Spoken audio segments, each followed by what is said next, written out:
പേരാമ്പ്ര എടവരാട് വീണ്ടും വാഹനങ്ങൾക്ക് തീയിട്ടു. പുലർച്ചെ 2 മണിയോടെ ഓട്ടോയും ബൈക്കും തീവച്ച് നശിപ്പിച്ചു. കഴിഞ്ഞ മാസവും ഇവിടെ ഓട്ടോയ്ക്ക് തീയിട്ടിരുന്നു. രാഹുൽ സുരേഷാണ് ചേരുന്നത് കോഴിക്കോട് നിന്ന് വിവരങ്ങളുമായി. രാഹുൽ, ഇതെന്താണ് ഇത് സംഭവിക്കുന്നത്? ഈ ഓട്ടോറിക്ഷയ്ക്ക് തീയിടുന്നതിന്റെ പിന്നിൽ ഇതെന്തൊരു മാനസികാവസ്ഥയാണ്?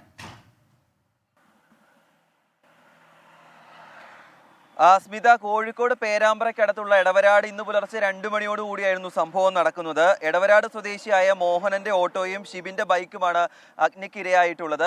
ഈ രാവിലെ ശബ്ദവും വെളിച്ചവും കണ്ടും കേട്ടുമാണ് ആളുകൾ ഓടിയെത്തുന്നത്. തുടർന്ന് അവരാണ് തീ പൂർണ്ണമായും കെടുത്തുന്നത്.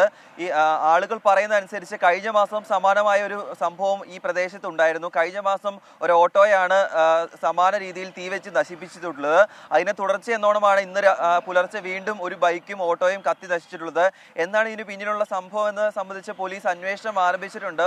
ഓട്ടോറിക്ഷ തൊഴിലാളികളുടെയാണ് 3 വാഹനങ്ങളും കത്തി നശിച്ചിട്ടുള്ളത്. അതുകൊണ്ട് ഓട്ടോറിക്ഷ തൊഴിലാളികൾ തമ്മിലുള്ള പ്രശ്നമാണ് ഇതിന് പിന്നിലെന്നാണ് പോലീസ് ഈ ഘട്ടത്തിൽ സംശയിക്കുന്നത്. പേരാമ്പ്ര പോലീസിന്റെ നേതൃത്വത്തിൽ കേസ് അന്വേഷണം ആരംഭിച്ചിട്ടുണ്ട്. ഈ വാഹനങ്ങൾ കത്തി നശിച്ച ആളുകൾ പോലീസിൽ പരാതി നൽകിയിട്ടുണ്ട്. ഈ പരാതിയുടെ അടിസ്ഥാനത്തിലാണ് ഇപ്പോൾ അന്വേഷണം മുന്നോട്ട് പോകുന്നത്.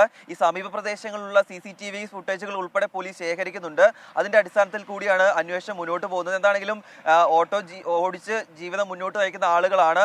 അവർക്ക് എന്തായാലും വലിയ നഷ്ടമാണ് ഈ ഘട്ടത്തിൽ ഉണ്ടായിരിക്കുന്നത്. പ്രവിത, സ്മിത.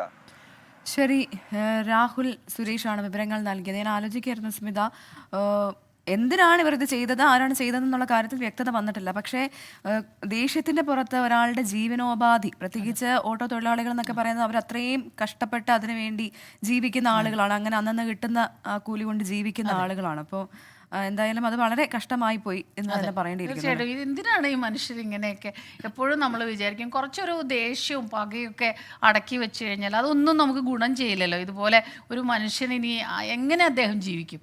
അപ്പോൾ ഇതെന്താണ് സംഭവിച്ചത് എന്നുള്ള കാര്യങ്ങളൊക്കെ തന്നെ നമുക്ക് കൂടുതൽ വിവരങ്ങൾ ഇനിയും ലഭിക്കേണ്ടതുണ്ട്.